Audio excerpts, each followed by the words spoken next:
Hello friends, welcome back. काफ़ी time के बाद एक वीडियो मैं अपलोड कर रहा हूँ। तो आज जो हमारा एक टॉपिक बचा था डेटा स्ट्रक्चर में, जो हमारा लास्ट टॉपिक था वो है ट्री। ठीक है, तो उसके बारे में हम पढ़ेंगे ट्रीज़ क्या होते हैं। इससे पहले हमने और भी टाइप्स पढ़ी थी हमने डेटा स्ट्रक्चर में, जैसे हमने स्टैक पढ़ा था, क्यू पढ़ा था, और उसके बाद हमने स्टैक क्यू, और देन उसके बाद लिंक लिस्ट पढ़ी थी हमने। तो आज जो हमारा लास्ट टॉपिक बचा है इस यूनिट में, जो डेटा स्ट्रक्चर आपका यूनिट है उसमें, वो बचा है ट्री। मैंने आपको स्टार्टिंग में इंट्रोडक्शन में बोला था कि हमारे पास डेटा स्ट्रक्चर दो टाइप्स के होते हैं, एक लीनियर होता है, एक नॉन लीनियर। लीनियर कौन सा होता है? जिसमें हम डेटा स्टोर करते हैं सिक्वेंशली। तो नॉन लीनियर कौन सा होता है? जिसमें कोई सीक्वेंस नहीं होती है। जो ट्री है आपका, वो क्या आपका नॉन लीनियर डेटा स्ट्रक्चर है। ठीक है, तो लेट्स स्टार्ट। कंटेंट रहने वाला है इसमें हमारे पास। जो टॉपिक्स पढ़ने जा रहे हैं हम वो हैं introduction to tree, terminologies used in tree, tree में कौन कौन सी टर्मिनोलॉजीज यूज़ होती है और उनकी एप्लीकेशंस क्या हैं, कहाँ कहाँ यूज़ होते हैं ट्रीज़। और देन उसके बाद टाइप्स पढ़ेंगे हम, किसकी? ट्रीज़ की टाइप्स पढ़ेंगे। टाइप्स पढ़ेंगे कि क्या क्या टाइप्स इसमें ट्री में आती हैं। That's a brief about my self. Low let's start. Tree, जैसे नाम से पता चल रहा है, ट्री क्या है? दरख्त, पेड़। उसमें क्या होता है कि बहुत सारी ब्रांचेस होती है, और उन ब्रांचेस पे मतलब एक ऐसा स्ट्रक्चर ट्री की तरह स्ट्रक्चर है जहाँ पे एक रूट नोड से बहुत एक रूट स्टेम होती है आपकी, उससे काफ़ी सारी ब्रांचेस निकलती हैं और उनमें हम डेटा स्टोर करते हैं। बस वही है आपका इसका कॉन्सेप्ट, तभी इसका नाम ट्री पड़ा है। A tree data structure is defined as a collection of objects और एंटिटीज़, जिसमें ऑब्जेक्ट्स होते हैं या एंटिटीज होती हैं, जो मैंने ब्रांचेस के बारे में आपको बताया था, जिनको हम क्या कहते हैं? नोड्स कहते हैं। क्या कहते हैं? Nodes. That are link together to represent or simulate hierarchy, जो क्या करते हैं? एक हायरार्की रिप्रेजेंट करते हैं नोड्स आपके। Tree data structure is a non linear data structure. क्या है? एक नॉन लीनियर है। क्यों है नॉन लीनियर? क्योंकि इसमें कोई सीक्वेंस नहीं होती है डेटा को स्टोर करने की। जैसे हमने स्टैक में पढ़ा था सीक्वेंस थी, क्यू में पढ़ा था उधर सीक्वेंस थी, और लिंक लिस्ट में वहाँ पे भी एक सीक्वेंस थी। अब यहाँ पे कोई सीक्वेंस नहीं है। जैसे ये ट्री है आपका, ठीक है, ये एक हायरार्की बना रहा है, कोई सीक्वेंस नहीं है, कहीं भी डेटा स्टोर हो रहा है, यहाँ पे हो रहा है, कहीं पे भी डेटा स्टोर हो रहा है। तो ये आपका नॉन लीनियर डेटा स्ट्रक्चर है। It's hierarchy structure as its element in a tree are arranged in multiple levels. जो इसमें जो एलिमेंट्स होते हैं हमारे पास, वो मल्टीपल लेवल्स में स्टोर होते हैं। जैसे मैंने आपको अगले स्लाइड में मैं आपको डायग्राम बताऊंगा, वहाँ पे आपको समझाऊंगा कि कितनी इसके मल्टीपल के बहुत सारी लेवल्स होती है जहाँ पे हम डेटा को स्टोर करते हैं। ये आ गया आपका एक ट्री का एक बेसिक स्ट्रक्चर। ये क्या आपका? सबसे पहले रूट नोड, ठीक है, ये एक नोड है, इसके आगे एक नोड बनाया, ठीक है, उसके आगे एक नोड बनाया, इसके भी आगे एक नोड, इसके आगे दो बना दिए। यहाँ पे कोई लिमिट नहीं है कि आप कितने नोड्स बना रहे हो, कितने आप उसके आगे बना रहे हो। ठीक है, देखिए यहाँ पे जो रूट नोड था आपका, ये वाला जो आपके पास बॉक्स है, इस बॉक्स में किसका एड्रेस होगा? इस वाले नोड का एड्रेस होगा। ठीक है, जो इसके नीचे सी जो बना हुआ इसका एड्रेस होगा। और जो ये लेफ्ट साइड यहाँ पे बॉक्स है, इसमें किसका एड्रेस होगा? बी का एड्रेस होगा। ठीक है, इसका मतलब क्या है? जब यहाँ पे एड्रेस होंगे तो इसका मतलब क्या है? आगे इसके आगे नोड कोई होगा। अब बी में आ गया, यहाँ पे लेफ्ट साइड देखो आप, यहाँ पे एक नोड बनाया गया, इसमें डी का एड्रेस होगा। बट इसके राइट साइड में क्रॉस मारा है कि इसका मतलब क्या है? कि इसके आगे नोड नहीं है। ठीक है, वैसे सी में आया, लेफ्ट साइड में ई का एड्रेस है, और राइट साइड में आपका एफ नोड का एड्रेस है। और यहाँ पे नीचे जो क्या, डी में भी दोनों में क्रॉस है, ई में भी क्रॉस है और एफ में भी क्रॉस है। इसका मतलब क्या है? कि इसके आगे कोई भी नोड नहीं बना है। और जो डेटा आपका स्टोर हो रहा है वो कहाँ पे हो रहा है? यहाँ पे A B C D E F, यहाँ पे आपका डेटा स्टोर हो रहा है। ये क्या आपका एक ट्री का स्ट्रक्चर बन गया, ट्री की तरफ एक स्ट्रक्चर बन गया, इसीलिए इसका नाम क्या पड़ा है? ट्री। ठीक है, अब आती है हमारे पास टर्मिनोलॉजीज कौन कौन सी यूज़ होती हैं, जो हम ट्री में मोस्टली यूज़ बोलते रहते हैं। ट्री जब भी हम डेटा स्ट्रक्चर पढ़ेंगे तो उसमें क्या क्या टर्मिनोलॉजीज, क्या क्या ऐसे टेक्निकल टर्म्स हैं, क्या क्या टर्म्स है जिनको हम यूज़ करते हैं। पहला आता है नोड आपका। नोड क्या है? एक एंटिटी है जो कंटेन करती है एक की आर वैल्यू, जिसमें क्या होती है? आपकी की होती है, वैल्यू होती है। एंड देखिए यहाँ पे ये नोड मैंने आपको बताया था, यहाँ पे कितने नोड्स, ए नोड की बात करते हैं हम। यहाँ पे क्या है? नोड एक, इसमें क्या आपका एक वैल्यू है, ठीक है, और दूसरा क्या है? पॉइंटर है। पॉइंटर कौन सा? ये है, ये वाला बॉक्स। इसमें पॉइंटर किसको पॉइंट कर रहा है? अगले नोड को, सी नोड को। पॉइंटर में क्या आपका एड्रेस है? किसका? सी नोड का। वैसे ही बी नोड का एड्रेस यहाँ पे कहाँ पे? यहाँ पे। एक नोड क्या, एक वैल्यू होगी उसमें, और दो के और वो क्या होंगे उसमें, पॉइंटर्स होंगे। ठीक है, जो यहाँ पे हम पढ़ रहे हैं क्या है, वैल्यू होगी, पॉइंटर्स होंगे टू इट्स चाइल्ड नोड, और उसके आगे जो चाइल्ड नोड होंगे उसके उनका क्या होगा, वहाँ पे पॉइंटर्स होंगे किसके, चाइल्ड नोड्स के। The last node of each path are called leaf nodes. उनको क्या कहते हैं हम, लीफ नोड्स कहते हैं। कौन से, ये वाले देखिए, ये आपका आ गया रूट नोड, सॉरी एक सेकेंड, ये आ गया आपका पहला रूट नोड।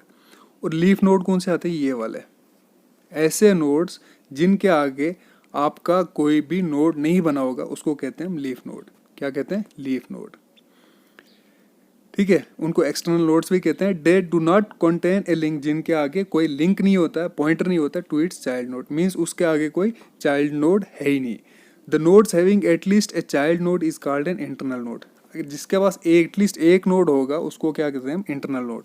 जैसे यहाँ पे इंटरनल नोड है, ये वाला भी इंटरनल नोड है, क्यों, क्योंकि इनका क्या है, एटलीस्ट एक चाइल्ड है। सॉरी ये नहीं है, जो आपका 3 है, 3 नहीं है आपका चाइल्ड नोड। इंटरनल नोड कौन सा आ गया, 1 आ गया आपका, और 2 आ गया। क्यों, क्योंकि 1 में भी कितने नोड्स हैं, 2 और 3 दो नोड्स हैं, और 2 के कितने नोड्स हैं आगे, चाइल्ड नोड्स 4 और 5। बट 4 और 5 क्या है आपका, ये क्या कहते हैं आपका, ये लीफ नोड है, और 3 भी आपका लीफ नोड है। उसके बाद आता है एज। एज क्या होता है, it is the link between any two nodes. किसी भी दो नोड्स के बीच में लिंक जो होता है उसको कहते हैं हम एज। ठीक है, सपोज करते हैं यहाँ पे किसी भी दो नोड के बीच में जो लिंक बना है, एक सी नोड ले लेते हैं और एक ई नोड ले लेते हैं, इनके बीच में क्या लिंक, ये वाला, इसको कहते हैं, इसको हम कहेंगे एज। अब ये लिंक कैसे बना, यहाँ पे ये इस बॉक्स में मैंने आपको पहले बोला इसका एड्रेस होगा, इसका पॉइंटर लिंक होगा, तो वो तभी ये इस सी नोड ई के साथ लिंक्ड होगा। ठीक है, इसको कहते हैं हम एज कहते हैं। नेक्स्ट आता है आपका रूट। रूट मैंने आपको बताया जो टॉप मोस्ट होगा नोड किसका, ट्री का। रूट क्या होती है, जैसे आप ऐसे डेफिनेशन से, नाम से पता चल, रूट क्या, जड़ है, जड़। तो जड़ में क्या होती है, जो टॉप मोस्ट होती है आपकी नोड की, ट्री की। हाइट ऑफ नोड, एक नोड की हाइट कितनी होगी। The height of a node is the number of edges from the node to its deepest, that is the longest path from the node to the leaf node. अब क्या कह रहा है, ये लिंक्ड आ गया ऐसे, ये इसको, ये नहीं है यहाँ पे, इसको नोट नहीं कीजिएगा, लिंक्ड ये। ठीक है, the height of node is number of edges from the node to the deepest leaf. Height क्या है उसकी, जो डीपेस्ट लीफ होगा, जो सबसे लीफ क्या है जिसके आगे कोई चाइल्ड नहीं है।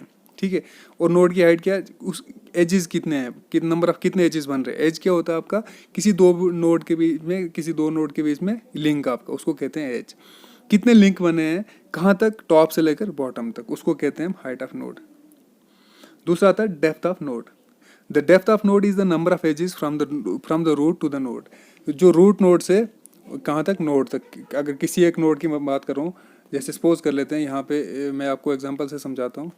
ये सपोज कर लेते हैं, ये वाला हम चाहते हैं कि इसकी यहाँ तक इसकी डेप्थ कितनी है, यहाँ तक नेक्स्ट नोड तक कितनी डेप्थ है, 1 ही है। क्यों, क्योंकि इसके बीच में एक ही एज बना हुआ है आपका, मीन्स एक ही लिंक बना हुआ है।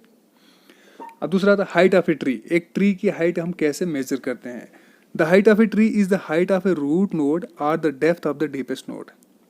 ठीक है, यहाँ पे देख लीजिए, ये आपके पास एक ट्री बना हुआ है, सॉरी ये आपके पास क्या है, ट्री बना हुआ है।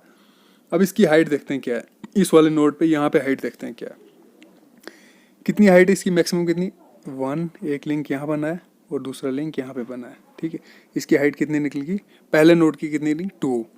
ठीक है, अब इस नोड की हाइट देखते हैं, इस वाले नोड की हाइट देखते हैं, इसकी हाइट है, नहीं है। क्यों, क्योंकि इसके आगे कोई भी नोड नहीं है। और इसकी हाइट कितनी है, दूसरे नोड की, एक सेकंड, 1 सेकंड, यहाँ इस वाले नोड की हाइट कितनी, 1। क्यों, कि इसके आगे एक ही नोड है।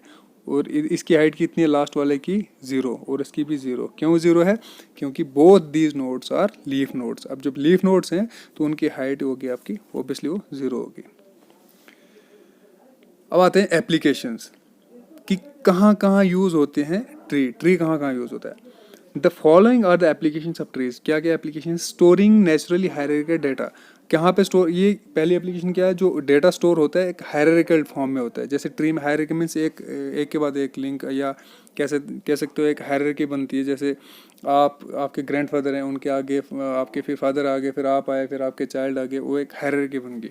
Trees are use to store the data in hierarchy structure. कहाँ पे यूज होते हैं, यहाँ पे आप हायरार्की स्ट्रक्चर में, for example the file system, जहाँ पे आप फाइल सिस्टम मैंने आपको पढ़ाया था जब हमने डीबीएमएस की क्लास स्टार्ट की थी, पहले ही मैंने आपको फाइल सिस्टम और डीबीएमएस सिस्टम के बारे में मैंने आपको पढ़ाया था। अगर आपने नहीं पढ़ा होगा तो वो मैं डिस्क्रिप्शन बॉक्स में हर एक वीडियो की मैं जो लिंक डाल दूंगा, वहाँ से आप उसको रिट्रीव कर देना। The file system stored on the disk drive, जो उसमें जब हम स्टोर करते हैं, क्या किस में, डिस्क ड्राइव में फाइल्स को स्टोर करते हैं। The files and folders are in the form of naturally hierarchical data and stored in the form of trees. वो किसकी फॉर्म में होते हैं, आपके ट्रीज की फॉर्म में होते हैं। Organize data, it is use to organize data for efficient insertion, deletion and searching. कहाँ पे इसकी एफिशिएंसी ज़्यादा कहाँ पे होती है, जहाँ पे आप इंसर्शन करनी होगी, आपने मीन्स इंसर्ट करना होगा कोई डेटा, या डिलीट करना होगा, या सर्च करना होगा। देखिए अगर आप स्टैक की बात करो, स्टैक में अगर कोई डेटा आपने सर्च करना है तो वो आपको पूरा ट्रैवर्स करना पड़ेगा from the very first element to the last element. अब यहाँ पे क्या, आप जब आपका ट्री है, यहाँ पे आप किसी भी नोड पे जाके उसको सर्चिंग यहाँ पे थोड़ी मतलब ईजी हो सकती है। For example a binary tree has log n time for searching an element. Log n की एक कम्प्लेक्सिटी होती है, मीन्स कितना टाइम लगता है आपको एक डेटा स्ट्रक्चर में किसी एलिमेंट को सर्च करने में, ठीक है। एक कॉम्प्लेक्सिटी होती है, टाइम कॉम्प्लेक्सिटी। राउटिंग टेबल होता है इसमें, the tree structure is also use to store the data in the routing table in the routers. देखिए राउटर्स हमने पढ़े थे नेटवर्किंग में, क्या होते हैं जो आपके आईपी एड्रेस को राउट करते हैं, आपके डेटा पैकेट्स को राउट करते हैं। अब वो राउटिंग टेबल होता था, वो उसमें क्या होते थे, हमारे राउटिंग टेबल में क्या इन्फॉर्मेशन होती थी, आईपी एड्रेसेस होते थे सोर्स और डेस्टिनेशन के, कि ये पैकेट्स कहाँ से आए और एक आगे कहाँ जाएंगे, ठीक है। वहाँ पे भी जो आपका डेटा वहाँ पे स्टोर होता है, वहाँ पे भी ट्री डेटा स्ट्रक्चर ही स्टोर होता है, ट्री डेटा स्ट्रक्चर यूज होता है, सॉरी। उसके बाद आते हैं, देखिए उसके बाद आते हैं टाइप्स ऑफ डेटा स्ट्रक्चर। मैं आपको बीच में एक बात बता दूंगा। आप इसके बाद जितने भी वीडियोस बनाऊंगा, वीडियोस के लास्ट में मैं 3-4 मल्टीपल चॉइस क्वेश्चंस डाल दिया करूंगा, ताकि आप उनको अटेम्प्ट करो और आप खुद को देख पाओगे कि कहाँ पे आप एग्जिस्ट कर रहे हो, आपको कितनी समझ आती है। तो टाइप्स थी तो बहुत सारी है, मैंने 4 यहाँ पे लिखी है। जर्नल ट्री आता है, बाइनरी ट्री आता है, binary search tree, AVL tree, ये सारे आपकी टाइप्स हैं। तो इसमें हम सिर्फ इस वीडियो में 2 ही डिस्कस करेंगे, जर्नल ट्री और बाइनरी ट्री, ठीक है। जर्नल ट्री क्या है, इज द वन, एक ऐसी टाइप है किसकी, ट्री डेटा स्ट्रक्चर की। In general tree a node can have either 0 या 0 नोड भी हो सकते हैं, या maximum n number of nodes, means इसकी कोई लिमिट नहीं है, आप मैक्सिमम नंबर भी नोट्स भी क्रिएट कर सकते हो। There is no restriction impose on the edge on the degree of nodes. यहाँ पे कोई रिस्ट्रिक्शन नहीं है, आपको जितने भी आपने नोट्स क्रिएट करने हैं, जितना भी बड़ा ट्री बनाना है आपने बना सकते हो। The top most node in the general tree is also known as root node. इसको हम क्या कहते हैं, रूट नोड कहते हैं। मैंने आपको पहले भी बताया था टर्मिनोलॉजीज में, जो टॉप मोस्ट नोड होता है उसको हम रूट नोड कहते हैं। The children node of the parent node are known as sub trees. जो चिल्ड्रन नोड होते हैं किसके, पेरेंट नोड के। पेरेंट नोड मीन्स जो आपका जिसके आगे कोई नोड होगा, ठीक है, सब उसको हम कहते हैं सब ट्री कहते हैं, सब ट्रीज कहते हैं, ठीक है। ये आपने देखा भी होगा, ये देखिए मैं आपको ट्री बताऊंगा, सॉरी अगली स्लाइड में मैं आपको वहाँ पे बताऊंगा पेरेंट नोड और चाइल्ड नोड के बारे में, सब ट्रीज के बारे में। There can be n number of sub trees, वहाँ पे n number of sub trees हो सकते हैं, मीन्स n नंबर, यहाँ कोई रिस्ट्रिक्शन नहीं इन जनरल ट्री। किसमें, जनरल ट्री में। In the journal tree, the subtrees are unordered as the nodes in the subtree cannot be ordered. जो general tree होता है इसमें नोड्स के होते हैं, अनऑर्डर्ड होते हैं, कोई उनका ऑर्डर्ड नहीं होता है। क्यों जो उनकी in the sub tree can not be ordered, जो उनके सब ट्री हो सकते हैं वो ऑर्डर्ड नहीं हो सकते हैं, ठीक है। तो ये आता है आपका, देखिए ये आ गया आपका पेरेंट नोड। क्योंकि इसके आगे चाइल्ड्स कितने, 3, ठीक है। और बी भी खुद में एक पेरेंट नोड है, क्यों, इसके चाइल्ड भी आगे हैं। एफ भी पेरेंट नोड है, ये भी इसके चाइल्ड हैं, ये भी है, ये भी। अब देखिए यहाँ पे सब ट्री कौन सा बना आपका, आप डायग्राम से ही समझ लोगे।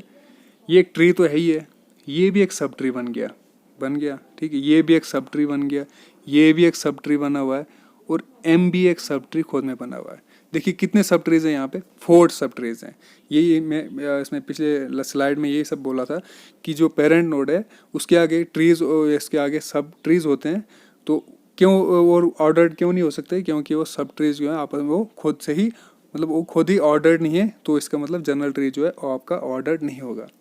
Every non empty tree has a downward edge, हर एक नॉन एम्प्टी ट्री को डाउनवर्ड एज होता है। And these edge are connected to the nodes known as child nodes, और वो किसके साथ कनेक्टेड होते हैं, चाइल्ड नोड्स के। डाउनवर्ड लिंक है, देखिए यहाँ पे आप, ये जो आपका यहाँ से इसका डाउनवर्ड लिंक यहाँ तक है, और ये इसके लिए बी जो है चाइल्ड बन गया किसका, ए का। अब बी खुद में एक पेरेंट है, इसका डाउनवर्ड लिंक है किसके, सी डी ई में, और सी डी ई क्या बन गया, चाइल्ड बन गया किसके, बी के। ठीक है, यही कह रहा है, उनको क्या कहते हैं, चाइल्ड नोड्स कहते हैं। बी क्या चाइल्ड नोड किसका, ए, और सी डी ई किसका चाइल्ड नोड है, बी के चाइल्ड नोड है। The node is labelled with level with 0, क्या रूट नोड क्या आपका, sorry the root node is labelled with level 0, ये लेवल 0 आपकी। ठीक है, यहाँ पे लेवल 0, ये लेवल 1 आ गई आपकी, ये लेवल 2 आ गई आपकी, और ये लेवल 3 आ गई। ठीक है, समझा, ये 0, ये 1, ये 2, और ये वाली लास्ट वाली 3 level. The nodes have that have the same parent are known as siblings. अब जिनके सेम पेरेंट होंगे उनको क्या कहते हैं, सिबलिंग्स, मीन्स भाई। ये तो सब ये चीज़ें आप सब रिलेशन में भी पढ़ते आते हैं, ये सब कॉमन चीज़ें हैं। देखिए यहाँ पे ए जो है इसके कितने चाइल्ड हैं, 3, बी एफ और जे, सॉरी बी एफ और जे। अब बी एफ और जे आपस में क्या सिबलिंग्स हैं, क्यों है सिबलिंग्स, क्योंकि इनका जो है आपका, इनका जो पेरेंट नोड है वो एक ही है। ठीक है, ओब्वियसली वो एक ही है। ठीक है, और जैसे सी डी ई क्या है, आपस में सिबलिंग्स है। क्यों है सिबलिंग्स, सिबलिंग्स क्यों है सिबलिंग्स, क्योंकि इनका जो पेरेंट है वो है एक ही है। भाई सिबलिंग्स भी भाई हैं आपस में। ठीक है, भाई बहन जो भी है। अब आता है पहला, दूसरा आता है बाइनरी ट्री। जनरल ट्री हमने पढ़ लिया, अब दूसरा आता है बाइनरी ट्री। Binary means 2। ठीक है, एक ऐसा ट्री जिसके मैक्सिमम नोड्स कितने हो सकते हैं, मैक्सिमम चाइल्ड्स कितने हो सकते हैं, 2। ठीक है, 2 बच्चे, उसको कहते हैं बाइनरी ट्री। ठीक है, here binary name itself suggest 2 numbers. Bi means 2, bi का मतलब होता है 2, binary means that is 0 and 1। In binary tree each node in a tree can have at most 2 childs nodes. Binary tree में क्या है, maximum कितने हो सकते हैं, 2 ही चाइल्ड हो सकते हैं। ठीक है, जनरल ट्री में क्या था आपका, जनरल में वहाँ पे कोई रिस्ट्रिक्शन नहीं थी, 50 चाइल्ड बना लो, 100 बना लो, या उनके भी सब ट्रीज बना लो, वहाँ पे कोई रिस्ट्रिक्शंस नहीं थी। Here utmost means whether the node has 0 और 1 और 2 नोड्स। इसके यहाँ पे मतलब क्या, बाइनरी ट्री का या तो कोई नोड नहीं हो सकता है, या एक हो सकता है, या 2 हो सकते हैं, 2 से ज़्यादा नहीं होंगे, मीन्स 2 से कम ही होंगे, या 2 हो सकते हैं मैक्सिमम, या 1 हो सकता है, या कोई भी नहीं हो सकता, उसको कहते हैं बाइनरी ट्री। ठीक है, यह आ गया आपका बाइनरी ट्री। 8 जो यहाँ पे रूट नोड कौन सा, 8, सॉरी रूट नोड आपका आ गया यहाँ पे 8। अब 8 जो है इसके मैक्सिमम कितने चाइल्ड हैं, 2, 3 and 10। ठीक है, मैक्सिमम 2 ही हैं। अब देखते हैं ये बाइनरी बनता है कि नहीं बनता। अब जो 3 आया, 3 के मैक्सिमम चाइल्ड कितने, 2 ही हैं। अब 6 जो है इसके मैक्सिमम चाइल्ड कितने, इसके 2 हैं। अब 14 है, इसके मैक्सिमम चाइल्ड कितने, 1 है। ठीक है, अब 13 आ गया, इसका कोई चाइल्ड है नहीं है, इसका भी कोई चाइल्ड है नहीं है, इसका भी 4 का कोई भी चाइल्ड नहीं है। तो यहाँ पे ये क्या बाइनरी ट्री बन गया। क्यों, देखिए 10 था, यहाँ पे 10 के भी कितने कितने चाइल्ड है, एक ही चाइल्ड है, वो है आपका 14। अब यहाँ पे एक चाइल्ड बना सकते हो आप आपके पास स्कोप है, बना सकते हो कि मतलब एक 10 के आगे एक और चाइल्ड बना सकते हो, बट यहाँ पे एक ही बना हुआ है। ठीक है, तो बाइनरी ट्री क्या है, एक ऐसा ट्री जहाँ पे मैक्सिमम नोड हो सकते हैं 2 और मिनिमम 0, मतलब 0, 1, 2, यही आपकी रेंज बनती है, उसको कहते हैं बाइनरी ट्री। ठीक है, तो आते हैं अब हमारे पास एमसीक्यूज के ऊपर। पहला एमसीक्यू आता है आपका stack in structure, sorry data structure है, stack in data structure. Data structure में जो आपका स्टैक होता है वो कौन सा प्रिंसिपल फॉलो कर रहा है, LILO, last in last out, FIFO, first in first out, LIFO, last in first out, या इनमें से कोई भी नहीं। ये आप मुझे कमेंट बॉक्स में इनके आंसर्स बता दीजिए। ठीक है, जैसे स्टैक आपने क्वेश्चन नंबर 1 और उसका जो आंसर होगा 1 2 3 4 में जो भी आंसर होगा आपने क्वेश्चन नंबर 1 के आगे 1 2 3 4 लिख लेना है। दूसरा क्वेश्चन आता है इन द स्टैक, स्टैक में if user try to remove element from the empty stack then it is called. देखिए मैंने आपको पढ़ाया था, स्टैक पढ़ाया था जब, उसमें मैंने इंसर्शन भी करवाई थी, डिलीशन भी करवाई थी, और उसमें क्या कहते हैं, हाँ इंसर्शन और डिलीशन करवाए थे मैंने, पुश एंड पॉप एल्गोरिदम्स करवाए थे। तो वो जब एल्गोरिदम करवाए थे मैंने आपको पढ़ाया था कि जब पुश करते हैं तो कौन सी कंडीशन आती है, जब पॉप करते हैं तो कौन सी कंडीशन आती है। यहाँ पे कह रहा है जब आप एक स्टैक होगा आपके पास, वो खाली पड़ा है, ठीक है, खाली स्टैक पड़ा है, उसमें आप एक एलिमेंट को रिमूव करना चाह रहे हो, तो वहाँ पे कौन सी कंडीशन आ जाएगी आपको, अंडरफ्लो आएगी, ओवरफ्लो आएगी, या गार्बेज कलेक्शन आएगी, ठीक है। उनमें से जो भी तीनों में से जो आंसर होगा आपने वो कमेंट बॉक्स में लिख लेना है। थर्ड क्वेश्चन आता है आपका a linear list of elements in which deletion can be done from one and, जो हम फ्रंट कहेंगे। एक लीनियर लिस्ट ऑफ एलिमेंट है, ठीक है, ये क्या लीनियर डेटा स्ट्रक्चर है, या इतना हिंट दे दूंगा आपको, जहाँ पे इंसर्शन डिलीशन होती है एक जगह से, उसको फ्रंट कहते हैं, और इंसर्शन मींस इंसर्ट होता है दूसरी जगह से, जिसको हम रेयर कहते हैं। तो वो कौन सा डेटा स्ट्रक्चर है आपका भाई, स्टैक है, ट्री है, लिंक लिस्ट है, क्यू है, कौन सा है। जहाँ पे एक एंड पे इंसर्शन होती है, एक एंड पे डिलीशन होती है। जहाँ पे डिलीशन होती है उसको कहते हैं हम क्या कहते हैं, उसको फ्रंट कहते हैं, और जहाँ पे इंसर्शन होती है उसको कहते हैं रेयर। अब मुझे बताए वो कौन सा डेटा स्ट्रक्चर आपका है, ठीक है। Thank you so much. ये 3 आपके MCQs थे, इनके आंसर्स मुझे कमेंट बॉक्स में ज़रूर मेंशन कीजिएगा, ठीक है। Thank you so much. इसके साथ ही आपका 3 यूनिट्स कंप्लीट हो गया, डेटा स्ट्रक्चर आपका कंप्लीट हो गया। इसके एल्गोरिदम्स थे बट वो काफ़ी लेंथी हैं, अगर टाइम मिला तो हम स्कूल में उनको ज़रूर डिस्कस करेंगे, ठीक है। Thank you so much, bye, take care.